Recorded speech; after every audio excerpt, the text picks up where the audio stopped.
At my sister's wedding, a security guard stopped me at the steps. He held up 2 photos. My children's faces, each stamped in black ink, "Do not admit." Behind him, guests laughed, champagne glasses, clinking camera flashes, catching the perfect light. My father looked away. My stepmother smiled like it was logistics, not cruelty. My 6-year-old asked Mom, "Did we do something bad?" I didn't answer. I handed over the gift envelope and turned around. They thought they'd erased me from their perfect day. They didn't know by sunset their celebration would turn into a reckoning, and I wouldn't have to say a single word. I teach yoga for a living, morning classes at the studio, private sessions in the afternoons, and online ones after my kids go to bed.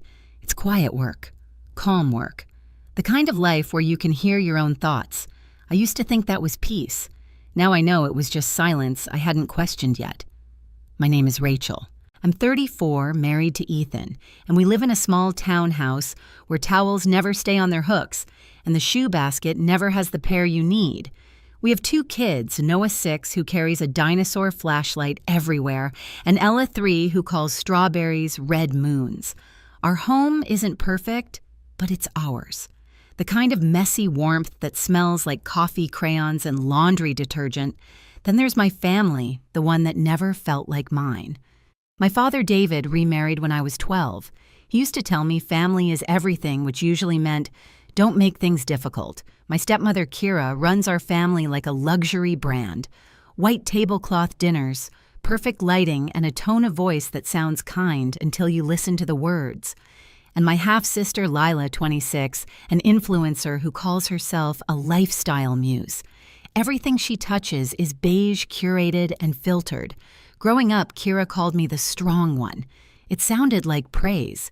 It wasn't. It was permission to use me. I carried boxes, fixed chaos, cleaned up messes that weren't mine. When Kira wanted calm, she sent me to soothe my crying baby sister. When Lila wanted attention, she got it. When Dad wanted peace, I gave it to him by swallowing mine. So when Kira called this past May and said, "We need to talk about the wedding," I already knew what that meant. I was at the studio wiping down mats, the air still warm from class. She started with her usual melody, how everything was coming together beautifully. Then her tone shifted soft and heavy, like a hand pressing on my shoulder. "Lila's venue needs a deposit," she said. They mentioned Friday. I didn't respond right away. I'd learned silence could buy me time. "You always step up. Rachel," she added, the same line she'd used since I was 15. And just like that, I felt the old reflex rise, the urge to help, to fix, to keep things smooth. Dinner that night was a performance as always. Kira's table glittered under soft light. Lila arrived half an hour late, glowing like a commercial. Her fiancé Parker followed behind, her polished rich, the kind of man who calls waiters buddy. Kira had a binder, of course. She opened it like scripture, revealing glossy pages of venues, flower arrangements, catering menus, all with prices printed neatly beside them. $30,000 in total. She said it casually, like the weather. "Just the deposit, sweetheart," she told me. "You can handle that, right?" My husband Ethan looked at me across the table. He didn't say no, but his eyes did. My father raised his glass and said, "Family comes through for family." Lila smiled and added, "It's for love, Rachel." That word love always seemed to mean open your wallet. On the drive home, Ethan was quiet. "You don't have to keep fixing them," he said finally. "I know," I whispered, but I didn't stop. The next morning, I transferred the deposit, half our savings. I told myself it was temporary, that it would come back, that doing right would keep the peace. I didn't know then that peace in our family only existed when I was paying for it.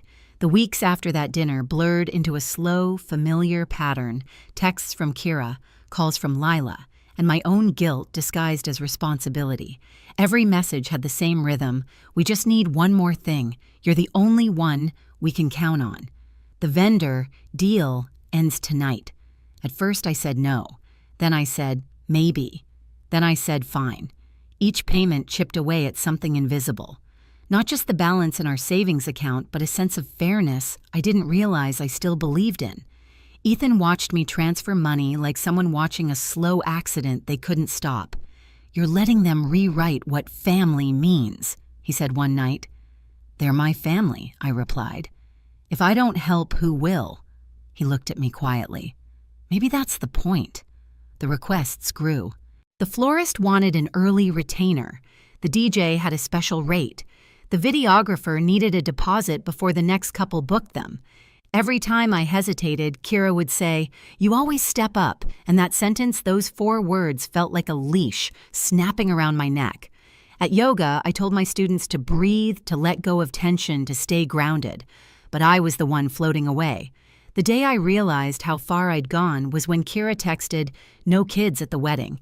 Bride's vision is elevated." I stared at the screen for a full minute. My phone buzzed again, another message. "We'll figure something out for you. We'll figure something out" was code for "you'll bend again." That night over dinner, Noah asked if he could wear his dinosaur tie to Aunt Lila's wedding. He said it with pride, like he'd been invited to something big. Of course I told him, forcing a smile. Ethan watched me. He didn't say a word. Days passed. More invoices arrived. More reminders.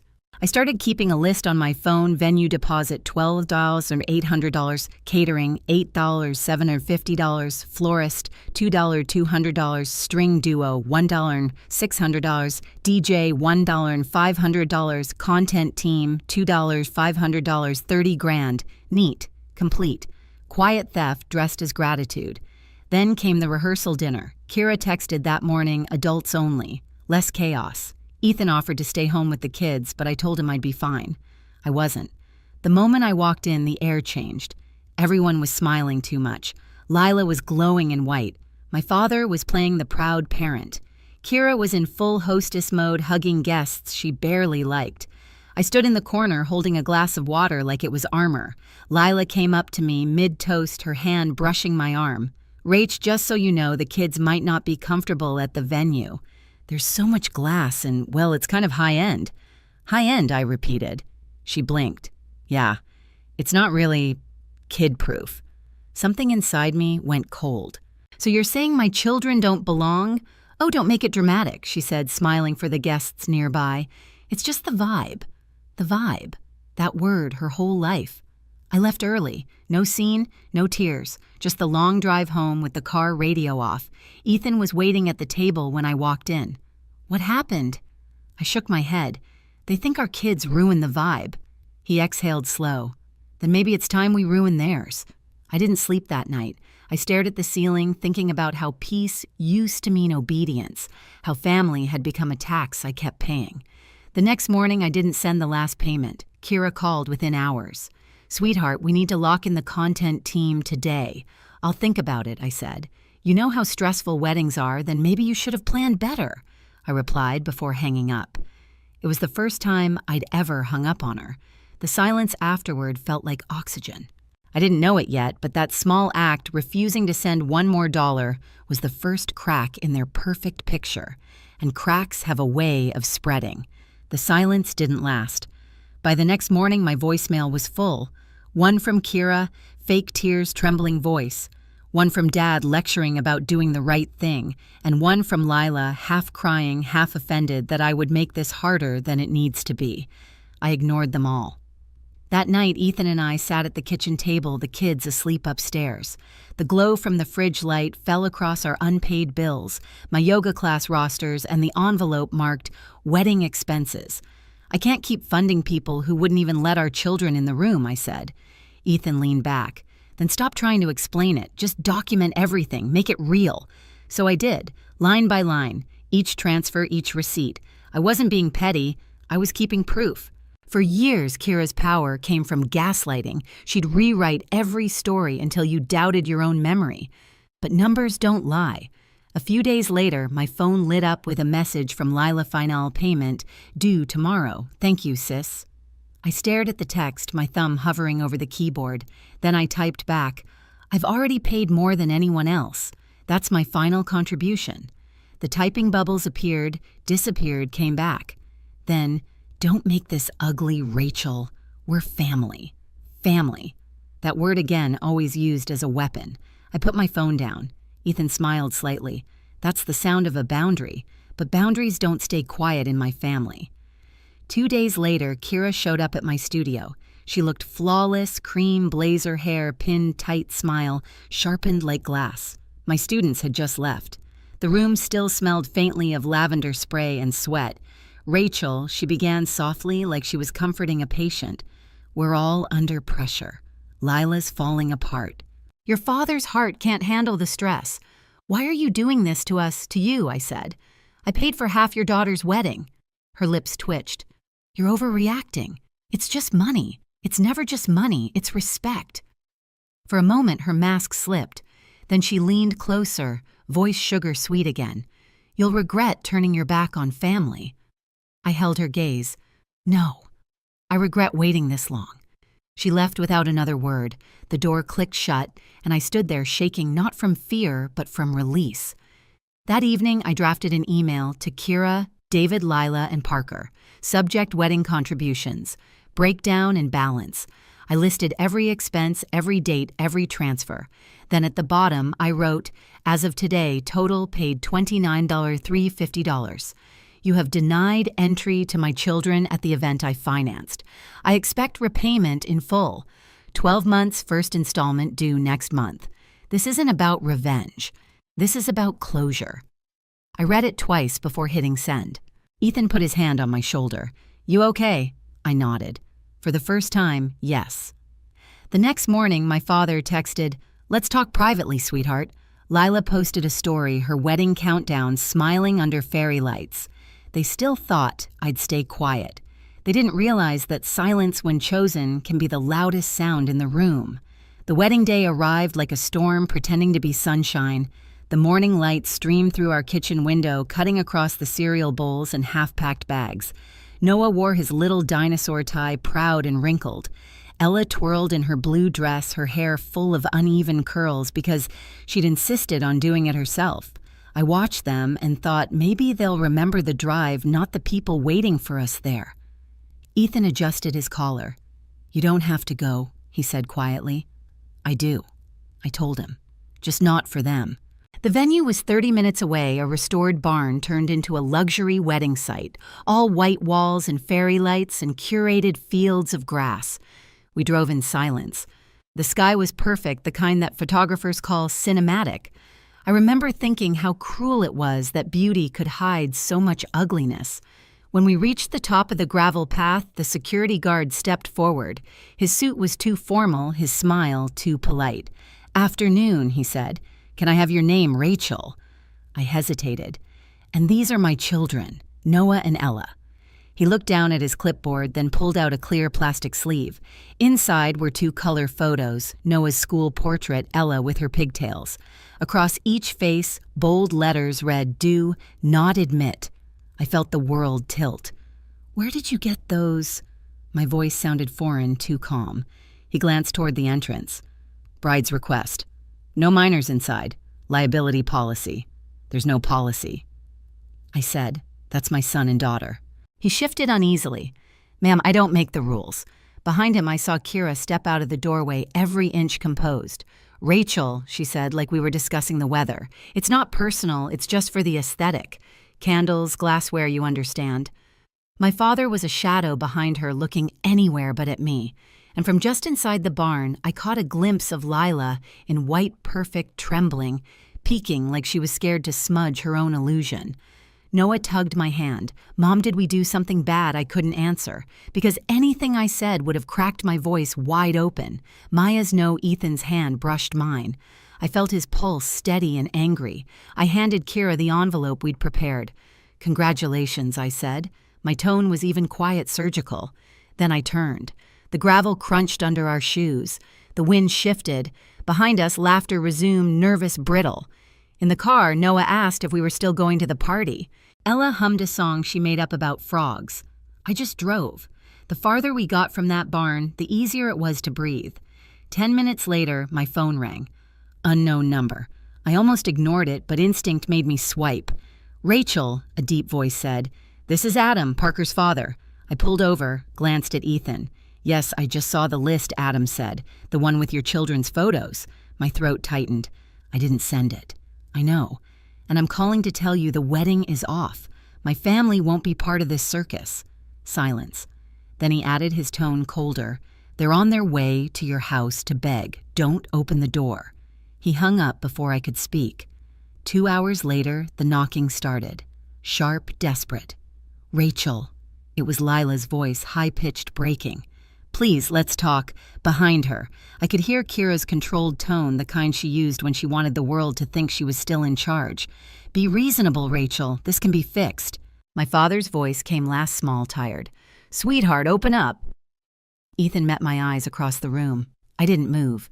The knocks grew louder, then quieter, then stopped. Instead, the phone started buzzing, calls, voicemails, texts. I flipped mine face down on the counter. We made grilled cheese sandwiches. Noah dipped his in ketchup. Ella called hers cheese circles. The world felt small again, safe. At 6:14, Kira left a voicemail that began like an apology and ended like a threat. "You embarrassed us," she hissed. "You owe us a conversation. You owe us." At 7:03, Adam called again. "I've canceled every vendor my side paid for," he said. "I won't bankroll cruelty. You'll get partial refunds within 48 hours. Send me your totals." I opened my laptop. The cursor blinked on a blank email waiting. I typed out the numbers, each one like a heartbeat returning to me. Venue $12, $800. Catering, $8, $750. Florist, $2, $200. Strings, $1, $600. DJ, $1, $500. Content team, $2, $500. Total, $29, $350. Then I wrote the truth. "You denied entry to the event I financed by posting my children's faces under Do Not Admit. I expect repayment in full, 12 months. First payment due next month. This isn't about revenge. This is about closure." I sent it to all of them, Dad, Kira, Lila, Parker, and CC'd Adam. Responses flooded in within minutes. Kira, "How dare you threaten your family? Dad, we can talk privately, sweetheart." Lila, 12 months, LOL. "We're not a bank." Parker, "Give me time to figure things out." Ethan read them with me. "Clear," he said softly. "Good." The next evening, my father showed up in person. He didn't knock long. When I opened the door, he looked smaller than I remembered. "This got out of hand," he said. "You could have handled it quietly." "They printed my kids' faces, Dad," I said. "That's not a mistake. That's a message." He rubbed his temples, sighing. "You could have stayed. For your sister." "You mean for the performance?" I said. "Peace without respect isn't peace, it's silence." He blinked, confused by how calm I sounded. "I don't recognize you," he murmured. "I know," I said. "For once, I recognize myself." He left without slamming the door. That, I decided, was progress. The following morning, Kira posted a long Facebook caption about protecting your joy from jealous people. My cousin sent me a screenshot. I didn't reply. At noon, Adam's email came through, refund summary attached. He'd clawed back $6 and $200 and wired it to me. The note read, "Applied to your totals. Parker will cover the rest. If he doesn't, I will. I won't be associated with people who blacklist toddlers." For the first time in weeks, I laughed. A real laugh. Days turned into weeks. Lila's tone shifted from rage to guilt to bargaining. "Let's talk like adults," she texted. 10 minutes later, wow, ignoring me, power trip much. Then a photo of her red eyes captioned, "This is what you did." I didn't respond. Instead, I kept teaching. I told my students to breathe into the discomfort, to find strength in stillness. What I didn't tell them was that I was finally learning to do it too. Then one afternoon, Lila showed up at my studio door, sunglasses, bun, trembling hands. She took them off, eyes swollen. "You made a scene," she said. "You made a list," I replied. "It wasn't personal. It was a picture of my son," I said. "You let it exist." She exhaled, voice cracking. "Mom says you've always hated me." "I've always paid for you," I said. "There's a difference." She looked down. "So what now?" I folded my arms. "We say hello at birthdays. We don't exchange money. We don't use guilt as love." Lila nodded slowly, like a student hearing a lesson too late. "Parker and I got married at the courthouse yesterday," she said. "You weren't invited." "Good," I said. She blinked, caught off guard by how little that hurt me. "They'll keep paying," she said. "Good," I repeated, because this time good wasn't surrender. It was freedom. By autumn, the payments came on schedule, small digital echoes of accountability. Each month, a quiet ping in my inbox, transfer received. The memo lines almost made me smile. For peace, for closure, for lesson learned. By the 9th month, the final deposit cleared. Adam sent one last email, applied remaining vendor credit. Your balance is 0. You did right by your family. That matters. I stared at the words until they blurred. Then I opened my old note labeled Lila Wedding and typed one last line, balance $0. I didn't delete it. Some records deserve to stay. That night, my father invited us for a barbecue. I almost said no, but Ethan looked at me and I nodded. The backyard smelled like charcoal and rain. Dad flipped burgers. He looked older, quieter. He asked Noah about school, asked Ella what her favorite color was. Finally, he turned to me. You're different, he said. I'm better, I replied. He nodded as if that was a door he might finally walk through. On the drive home, the sky turned soft and orange. Ethan reached across the console, squeezed my hand. You did it, he said. I didn't fix them, I said. I fixed me. At home, Noah chased Ella through the hallway. Towels fell from their hooks. Shoes scattered everywhere. Ordinary chaos, the kind that's ours alone. Peace. This time didn't feel like silence. It felt earned. Some people still say I overreacted, that it was just a wedding, but those people have never seen their children's faces printed under the words, "Do not admit." I didn't slam doors. I didn't shout. I just stopped standing where I was told to stand. That was enough. Being the good daughter used to mean staying quiet no matter the cost. Now it means protecting my kids, my peace, and the home we built. If you've ever had to draw that line, if you've ever walked away instead of bowing down, share your story. You're not alone.